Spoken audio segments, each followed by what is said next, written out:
Alrighty, folks, here we go. This is the next installment of the P1349 drama code.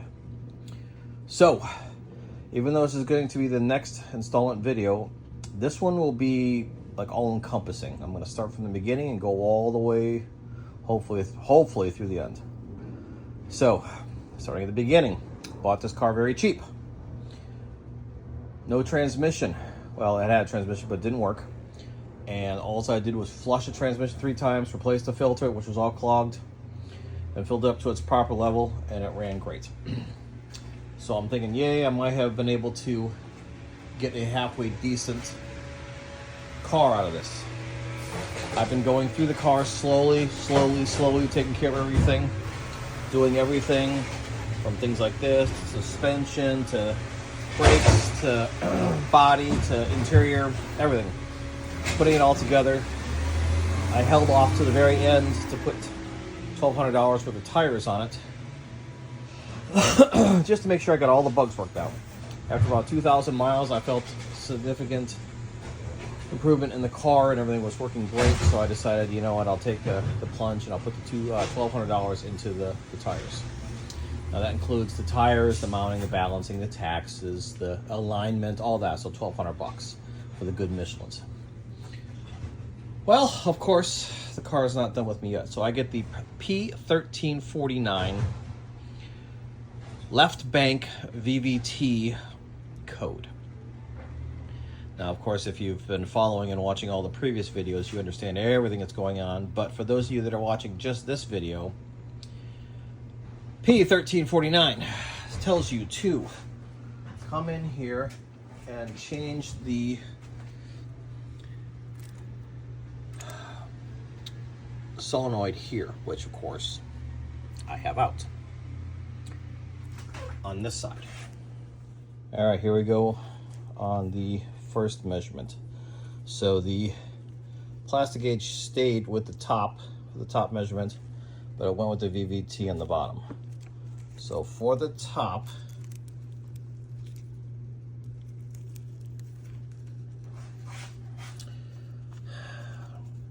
and it's hard to get the camera in here to actually see. I think it's the very, very bottom one, which is 0.152.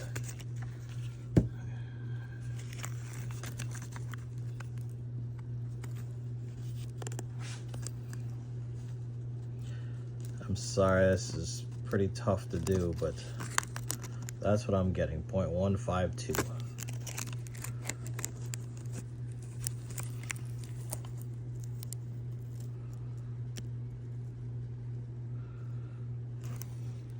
Now, that third piece is actually on the back side of this.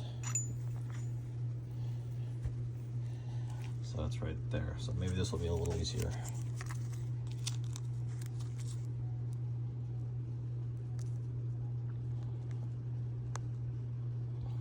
That barely looks like, barely 152.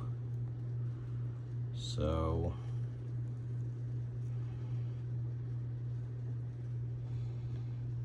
probably even bigger than that. Okay, so that's the top. The top, no, I'm sorry.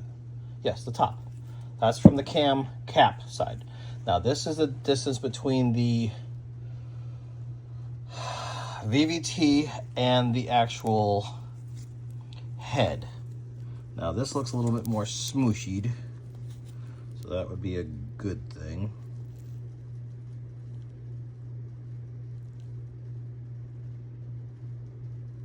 So maybe 0.127.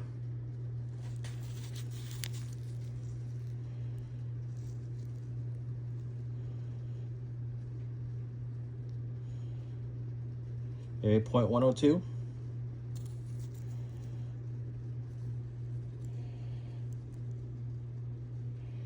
That one is definitely 0.102.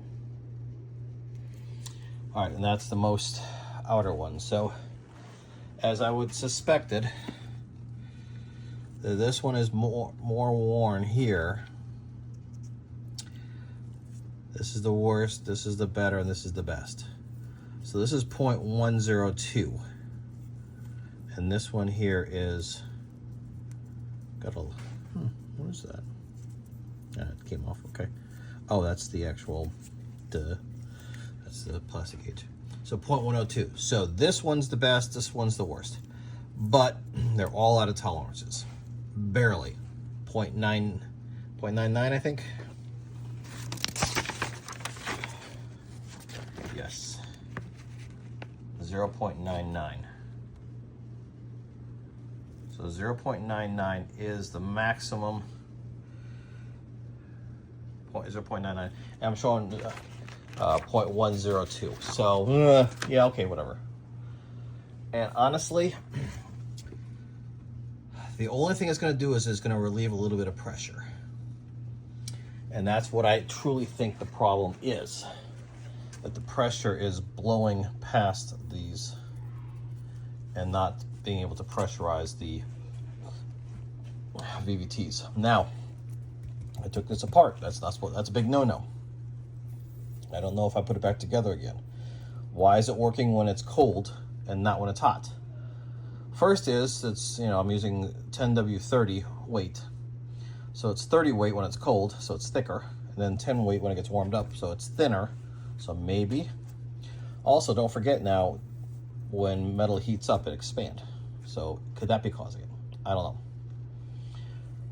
So, according to the actual repair manual, you're supposed to replace these. So, but they're not expecting some idiot to be driving the car with no oil changes for 100,000 miles or whatever he did. I don't know. So, that is the measurement for the old VVT, new cap. The next measurement is going to be new VVT, new cap. So I'm wondering if this is worn at all, that this would be tighter tolerances on that. All right, here we go. Stand by. All right, so here's the new VVT. This is not encouraging. So the 1.152, the middle,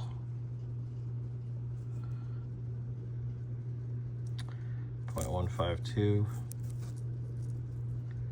and the back, 0.152. This is the top. Switch it to the bottom one.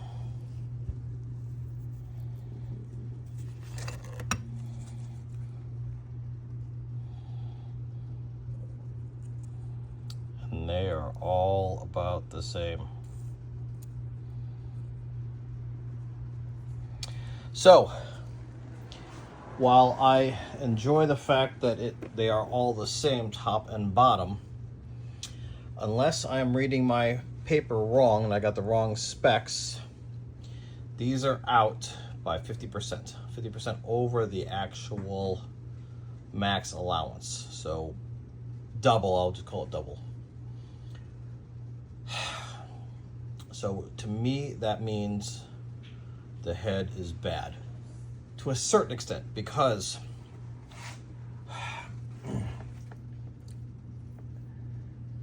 I'm not sure if the entire cam is all bolted in all the way down,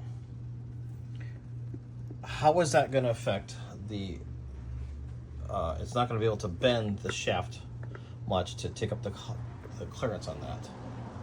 So I don't know how that's going to work. It's going to be interesting. So what I'm going to do is I'm going to put this whole side back together again with a new VVT. And then I'm going to tear that side apart. Actually, I take that back. I'm going to put this all back together again with the new VVT. You know what? I don't want to. No, yeah, I'm going to do that. And then I'm going to take this apart. I'm going to take all this side apart and replace this new VVT as well, and do the exact same thing. Measure the distance. Now, remember from one of my previous videos, this VVT is actually from bank 1. So all this damage should have been on this. And one of the other things that we had done is we had taken bank 1 VVT, which was having the P1349, and put it to bank 2. And of course take bank 2, and this was working, bank 2 was working, and put bank 2 on bank 1. The P1349 stayed on bank 1. So from a very top point of view, from a very not too in-depth point of view, you would think that the problem lies elsewhere on this side. Hopefully the measurements of this side will kind of clarify that, because I haven't had a chance to measure this side yet. So if this is all boogered up and this one here is all within tolerances, well then it's that. But I would have to think that when the actual VVT went in there, if this was all screwed up, if this bottom bearing was bad, it would have a large gap.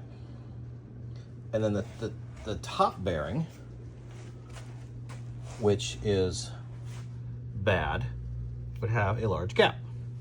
But then you put the new bearing in, it should not have as much of a gap. So that's what I'm kind of working on back and forth to see what the issue is. So stand by and I will put cam 1 back in and cam 2 out. All right, before I put this back together again, I'm going to triple check my work. So I got the caps here. Make sure I got the right ones. So it says intake 5 pointing forward.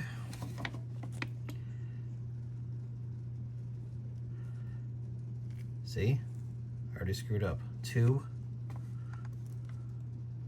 3, 4. So yeah, I screwed that up. See, this is what I'm checking. So this is 3. And I can't read that. So I'll clean that off. So this should be, I thought this was cap 1. 1, 2, yeah, 1, 2, 3, 4, 5. So this should be 1. So 4 is wrong. And 3 is wrong. Or 2 is wrong. See? This is why you double check your work. I'm just double checking it with you guys riding along. Also, to make double sure I have those dots lined up. So this is going to be hard to see. Let me get my pointer tool.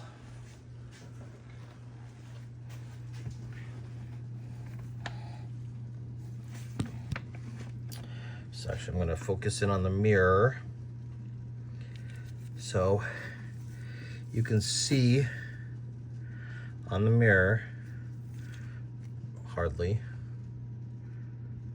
Oh yeah, this camera just can't make up its mind. That this is, there's the, sorry guys.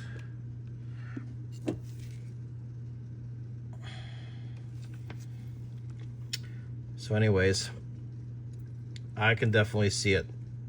I don't know if you guys can see it or not.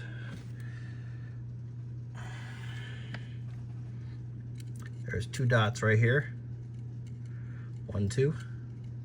And then I've marked it in yellow on this one. 1, 2. So they're lined up. 1, 2. 1, 2. 1, 2. 1, 2. So those guys are lined up. I always double check my work. Sometimes I have to triple check it and I still get it wrong. But this time I brought you guys along to double check my work and showing you that the I4 and the I2 are swapped. So let me take care of that.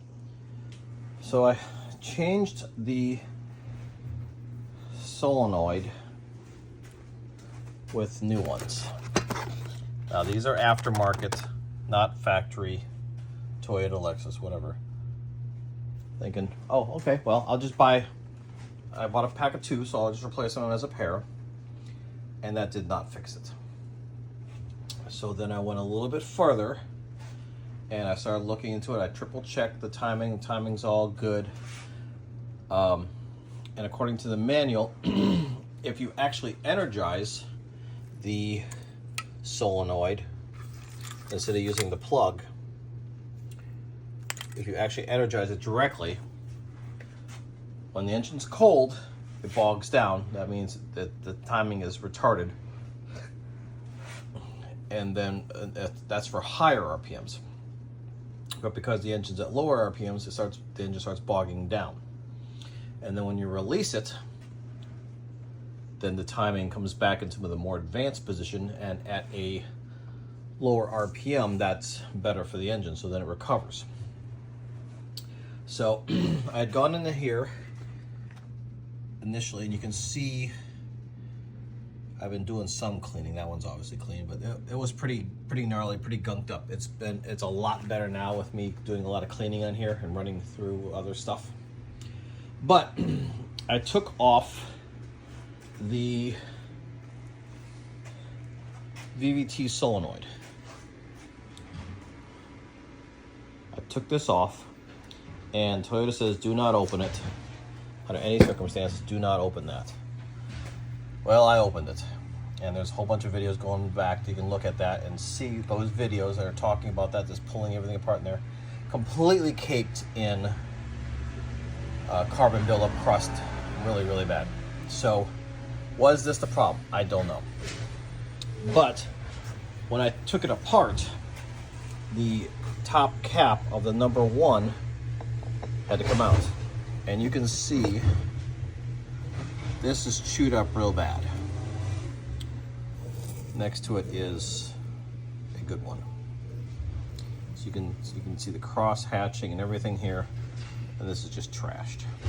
This is the top part, and this is the bottom part, which is the head. That is the actual head itself. So this here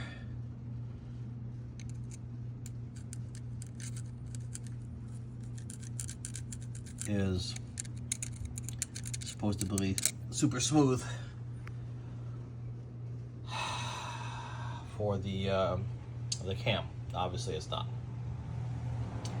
So what I have done is I took it apart and I measured the old clearance using a plastic gauge, the clearance between here and the VVT, when I installed the VVT back and torqued it down. So measuring distance between this and this, and it was showing 0.176 millimeters, and the max is 0.99. So roughly twice out of limits. I could buy that. That is very honest, very worthy, very logical. So then I put this one on, and I measure now the plastic gauge between here and here, and surprisingly it's 0.176. So that's interesting. Now, I have a hard time believing the camshaft is flexible, that when it sits in here and gets torqued down, the camshaft flexes and goes into here, into the extra void of this being wallowed out, which creates the higher tolerances on the top side. I don't believe that. So what I'm going to do is, this is bringing us up to speed now. I believe all of this started because of this filter. This filter was clogged, 100% clogged. And so no oil was being allowed to get into the cap, to go through the VVT, to then send fluid into here and here on the cap side, which is these holes here, here and here. Once the fluid goes into here, it gets squirted into these holes here, which comes in here and activates the VVT itself. And then when you're done, when the oil gets turned off, this spring brings it back into position. Now what I thought, I don't have a definitive answer. If somebody has the answer to this, please put it in the comments below.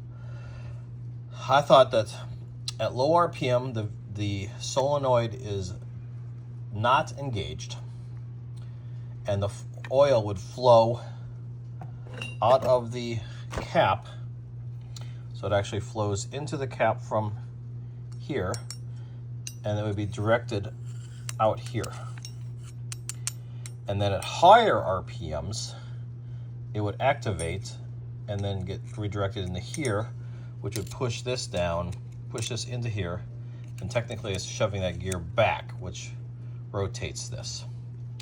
Now, that's what I originally thought. What I'm hearing now is that it's the opposite, that this is pressurized at lower RPMs, and as the RPMs increase, this valve opens up more to allow the fluid, the oil, to pass here, which allows the spring to push it back in, which then retards the timing. I don't know. In either case, what I believed the problem was originally was not enough oil flow getting in here to do stuff. Subsequently, because of that, also, no oil, no lubrication, grinding up gears on here. Hence the larger plastic gauge millimeter measurements. So, I went and I bought the top one. Because this is $100. I got two of them for $100, cheap. Now all this black stuff is grease, packing grease. So when the guys shipped it, the actual bearing surface was protected. So don't worry about the black stuff. So now I've got that. What I have done also is I have polished this. Polished, not ground into it or anything like that. It still sucks. It's just 100% bad. I don't like it. I don't like it at all. But it's going to be $600 to $1,000 more for new heads, new used heads, and of course all of the accoutrements, including the new head bolts, the gaskets, the intake manifold gaskets, the this, the that, the everything else, and all the other surprises that I inevitably find while disassembling this car. I just don't want to go down that road. I really don't. I think it'd be awesome from a learning point of view, but from a financial point of view, it's just, I don't know. I mean, obviously I could always just go find a junkyard engine, a complete engine, just replace all this, but I've done so much to this already. At what point do you just call no joy and break it all off? And all these plugs have been rewired. All this other stuff is going on, so it's just getting pretty bad. So, with that in mind, this is my next game plan. I went and bought brand new VVTs. Two of them. One for each side. These are from Dubai. Now, last video, a couple videos ago, that rod right down there, the steering rod, I had to replace that. That came from Japan. So I'm getting expensive fast, and I'm not happy with this. So what I'm going to do is I'm going to take the new VVT. Well, first of all, I'm going to take the old VVT, this one, and put my plastic gauge on the new cap on the top and the old head on the bottom. And I'm going to measure the distance from those two. So now I've got a semi-base measurement. I mean, if I really wanted to, I could go back and do the original, but I don't want to. Because when I did this, it was 0.176, and I did that to 0.176. That's enough of a base for me for that. So now I'm going to measure this one, top and bottom, between the cap and the head itself on the old VVT. Then I'm going to put the new VVT in and again measure the distance. Now this is going to be just the VVT. It's not going to be with the camshaft. So it makes it a lot easier to put in. But a couple things I want to note. Number one, when I put the old VVT back in, it's nice. It slides nice, it's quiet. Everything's working good. But there's a wee bit of wiggle right there. You're not even gonna be able to see it on camera. I don't even see it, but I do feel it through my fingers. There's a little bit of rocking. Is that because the cap's on? I don't know. I'll put the cap on and try to wiggle again. And as you can see, the front face is wearing as well. So that's not good. As well, the corresponding right through here wearing. So, old VVT. Now, when I take the new VVT and I put it in, again, much tighter this time, much tighter. Is that good? Is that bad? I don't know. But it's tighter, it's a little bit more difficult to turn. Now, I don't have any oil on this, so I'm not gonna be doing anything. I did just put assembly lube on it.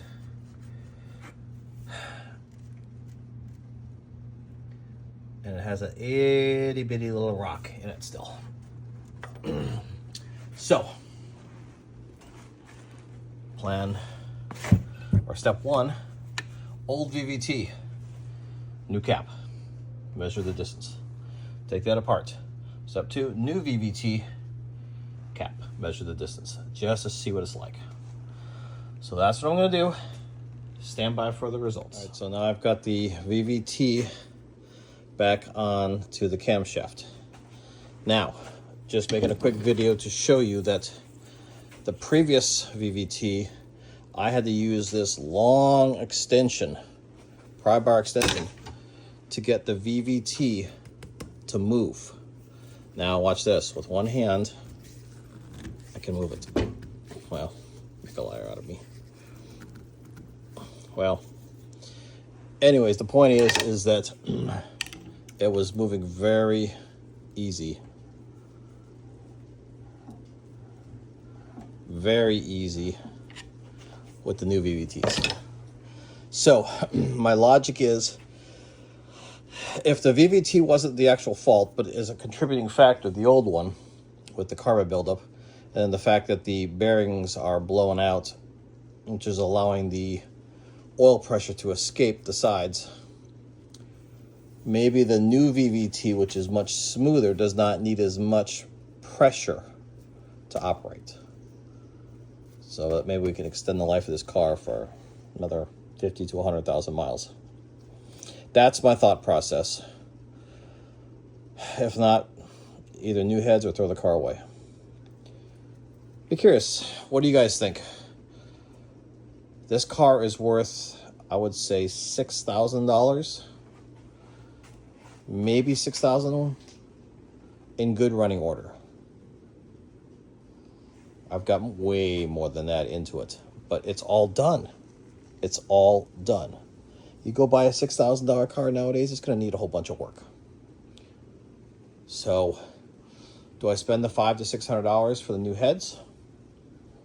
With who knows if that's going to fix any problems, or the problem, or any other problems coming up? Or do I dump it? Now, this is my backup car. This is a spare car. This is a car for friends and family to use if they need one. And I freaking love it. But money's money. So put a comment in. I'd like to hear your opinion. Do I spend the money to keep fixing this, or do I let it go? All right, putting the camshaft back in. All right, quick update. The cam is back in. It is back aligned to the T for the tying belt. I torqued down all of the bolts in order according to this. So I've got those two that were extra from the exhaust, 2, 4, 6, 8. And also to tighten these two first, I did. Those two second, I did. Then those two at the very last. So 2, 4, and then all those guys, and then over here. So this part is done. I need to add the VVT, or the actual solenoid, the OCV solenoid, and of course then put the valve cover on. This looks like a good place for me to stop for this section, and then we'll start up again in a day or so. So I'm happy with the progress so far, but I'm not happy with the tolerance of the head. And again, now it's just basic work putting this back together again. And then when we get into here, this is when we're gonna find out how bad is this one, and then is it, you know, compared to this one. So if this one's really good and this one's all screwed up, then a lot of things will make sense. So I might actually even just stop and not do anything more here and just start taking this off to see where I'm at. That'll give me a bigger picture, a better picture of what's going on with this thing. Until then, enjoy. All right, now we've got the new VVT with the new cap and the old head, and I can tell already this is gonna be good news.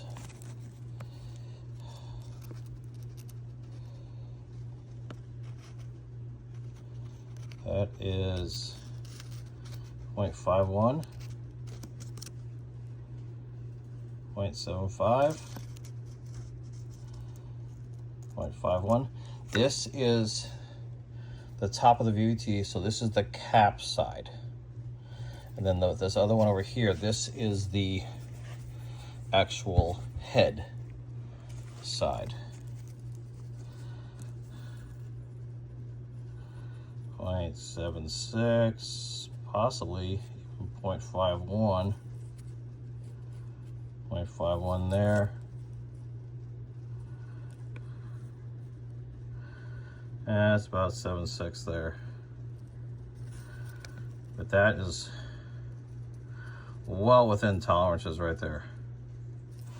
So I would say the right side is back into spec with a new one of these and a new cap.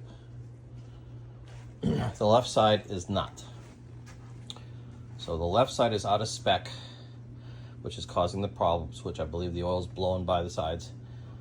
The new cap and the new VVT, is that going to be enough to fill that void? I don't know. There's only one way to find out.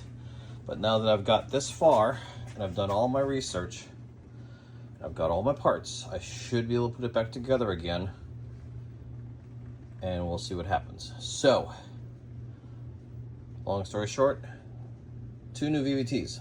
This one's in spec, this one's not, but close. So, the next video should be of me putting this back together again. All right, everybody, I need everybody out there to cross your fingers because I really need some help right now. All right, here is the crush washer. This one is from the old VVT, of course the existing head, and the new cap. So old VVT on this one here, and it's actually somewhat encouraging. Maybe 0.76. This one here looks like 0.102.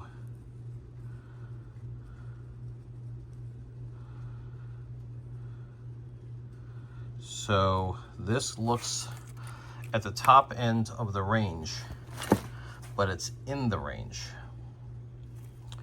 So this is with the old VVT. So now I'm going to do the exact same thing with the new VVT and see what that one says. But this is kind of what I was expecting. So if it's 0.0, was it 0.1? It's 0.1, the other one's 0.15. Should oil be blowing out that it's not working and the 0.1 works? I don't know. All right, let's take a look at the other one. All right, next update, I have the second bank removed. And it is much better than the other side. There's a little bit of wear going on here, but otherwise these guys look good. Almost to the point where if it doesn't work on the left side, maybe just replace the left head Or should I do in pairs? I don't know. Anyways, that looks good. The VVT, this looks good. No, nothing going on there. And then the cap,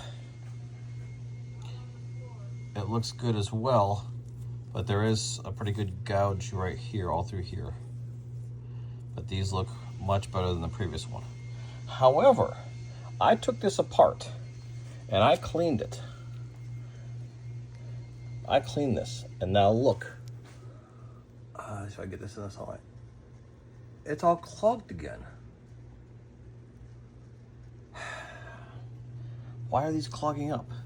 Shouldn't this go through the filter first before hitting this?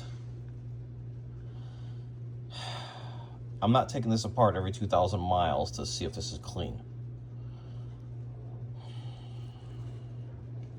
So I find that troublesome. But this looks halfway decent, even though I will go with the new one that looks better. Put them side to side, if I can. So you can see a little bit of more etching through this area here, and a little bit of metal working its way over that lip there. And when you come over here, you can definitely see it's nice and smooth. And so I like the right side head better than the left side head. So that would explain a lot. So now what I'm going to do is I'm going to do the plastic gauge to crush on the old one, and then the new one, the old VVT and then the new VVT, and see what those numbers come up to be. So stand. Now it looks like it was just burning something off, so we should be good at that. Didn't do anything. Just check to see if there's working at the bottom, no oil. So it stopped smoking right away. Nothing else is going on. I'm not hearing anything funky or crazy. So I'm just letting it warm up. Again, it's got new #1 caps on both camshafts and all new VVTs. If it's not this, it has to be the actual head itself. I mean, I understand that the head itself has got problems. It is worn, but is it worn enough that it's not salvageable? And that's what we're testing right now to find out. Let's see if I got a check engine light or anything going on in the cockpit here. No check engine lights. The temperature's coming up, but no check engine lights. So let me do some more checking and more whatever and get back to you. All right, as promised, the car is all put back together again. I have not yet started it. I do not know what's going to happen. I believe I've got everything put back together again. Everything went together fairly normally, nothing exotic, no broken pieces, no this, that, or the other thing. So I'm fairly confident this is back together the way it's supposed to be, but no guarantees. So now I'm going to go ahead and set you up on a tripod and start up and see what happens. All right, going to go ahead and start it, see what happens.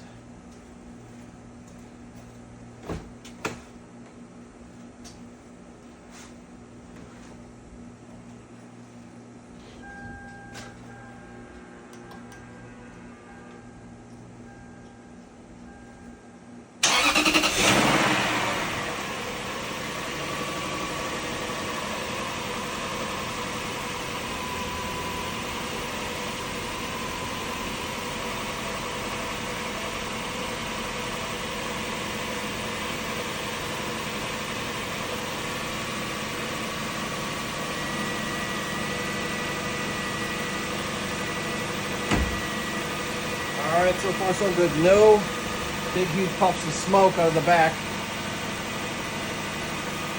And no oil so far dumping out of the bottom like last time. Or is there? Oh boy, here comes the smoke again. Maybe I am dumping oil.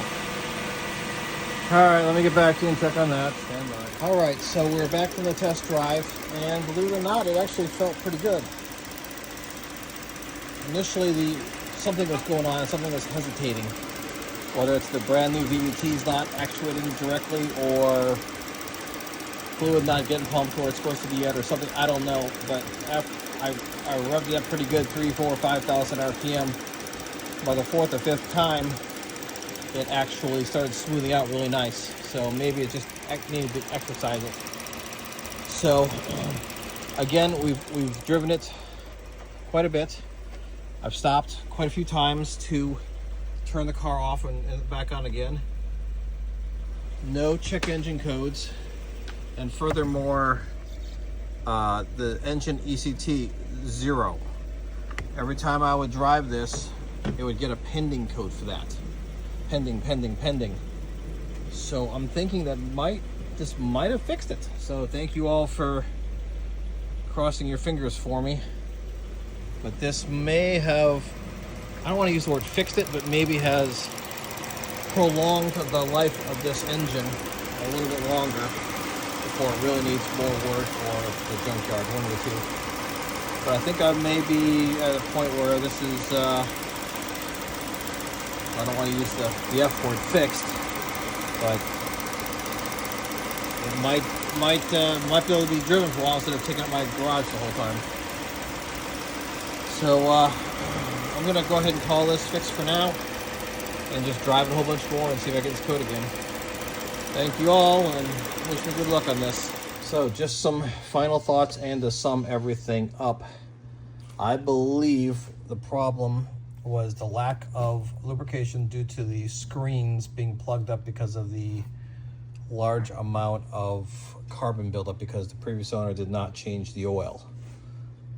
Coupled with the fact that this was completely full of carbon as well, making it harder to actuate. And then by us taking it apart might not have helped any. But I believe the P1349 error code was caused by the screen that sits in here being clogged, therefore starving the engine of oil, which destroyed this bearing on this cap side and on the bottom of the head side, which then allowed the oil pressure to go out of the sides instead of in to pressurize the VVT. So not enough, twice as much force needed because this was all gummed up, and half as much force being created because it was blowing out the sides. So what I believe is the problem was they didn't change the oil. All of this work because they didn't change the oil. Again, folks, they didn't change the oil. Change your oil, folks. Change your oil. Just change your oil. Then, if you don't, people like me get this car, get all frustrated, but we get a good deal and we get to figure it out. And I got the satisfaction now of finally figuring this out. So I believe that's still the case. Now, what I did with the bad bearings on the number 1 bank, number 2 bank was good. Number 1 bank, the bad bearing here was, the cap was replaced, but the bottom part of the head, there's nothing I can do short of replacing the head. So what I did was just, I smoothed it out as much as possible using, Scotch-Brite pads and whatnot, just trying to get any burrs off of it and everything.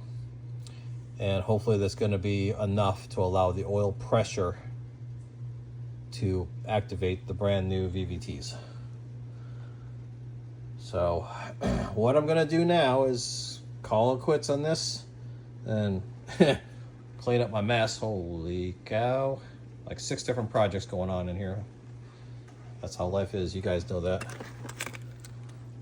And then from there, I'm going to start looking at doing some other smaller things. I want to clean the car up. I want to wash it again, detail it again. The windows inside the car are filthy, so I need to clean all that up, that kind of stuff. But I think I can move forward now. So that's everything. To recap, the P1349 error code was due to ultimately not changing your oil. So if you have a car that has not changed its oil lately, you might want to pull those #1 caps off and check that filter and clean that filter and put it back together again. You can check out my video showing where you don't have to remove the timing belt. So, good luck, everybody. All right, I spoke too soon. Go figure. After the test drive, numerous test drives, getting on the engine really hard, bring it up to 4,000 RPM, turning the engine off, turning it back on, over and over and over again. No P1349. So I decided to go out on a cruise and get some miles on the car, and just nice and easy, super just grandpa-like driving. P1349. Twice. I don't understand. Why won't this, why does it work when it's cold and it does not work when it's warm? So,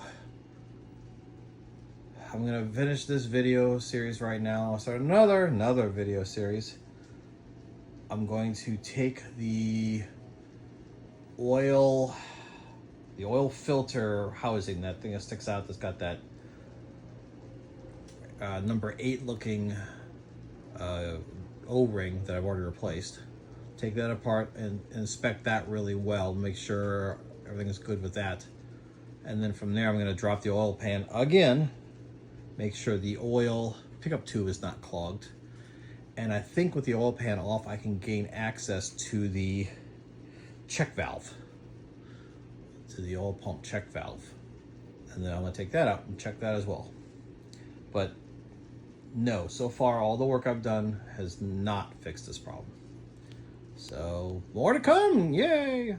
All right, so I took obviously the oil pan off, as well as before that I took the oil filter housing off, and it looked just fine. I was actually thinking that there was going to be some check valves or something inside that oil filter housing. It turns out it's just 2 big open holes. One for the oil into the filter and one for the oil back out. So that didn't help me at all. Now here's the oil pan, and I'm going to pour that out in a second, but I want to come underneath here. Actually, let me get a light and show you the actual pickup, because it doesn't look clogged, but it doesn't look pretty either. So I don't know what this is. It looks like wet silicone that got sucked onto here and dried. So, and then if you actually look inside, yeah, there's some crap in there, but nothing to block the oil. So I think I'm left with the head. It's the only thing I can think of. It's the head that's got that intolerance. That's too big. I don't see anything else. And this,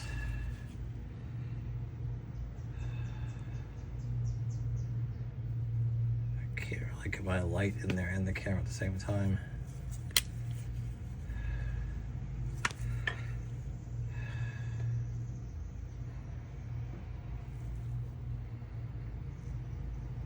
So I don't know. I'm thinking it's gonna have to be that head. Now let's take a look at the oil,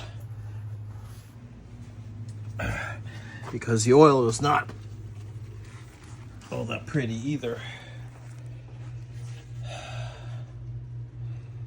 So you can see a lot of debris in there. And this is supposedly fresh oil. And there's still all this stuff coming out.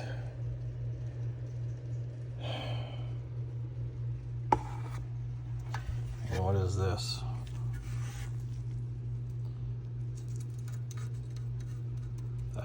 That's metal.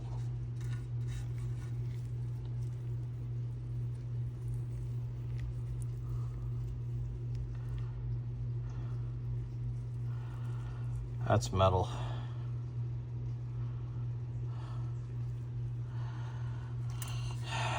The rest of this is sludge.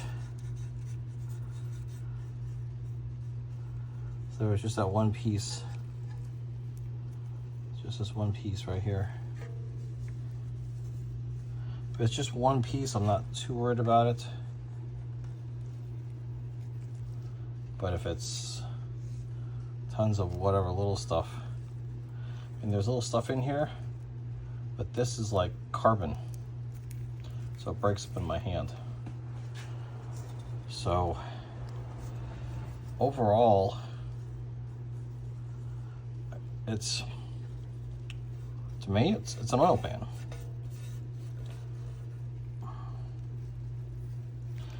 There's debris in here, there is, but the amount of work I've been doing on it, it doesn't surprise me.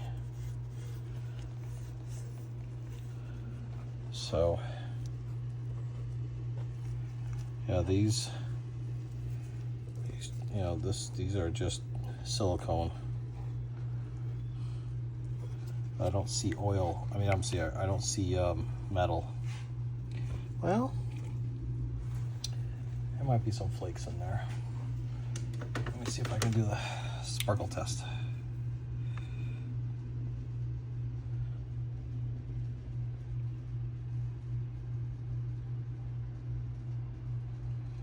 Huh. Yeah, I see a little bit of sparkles. But again, nothing to make the VVT not work. All right, I'm gonna keep doing research and whatnot, but I'm not happy.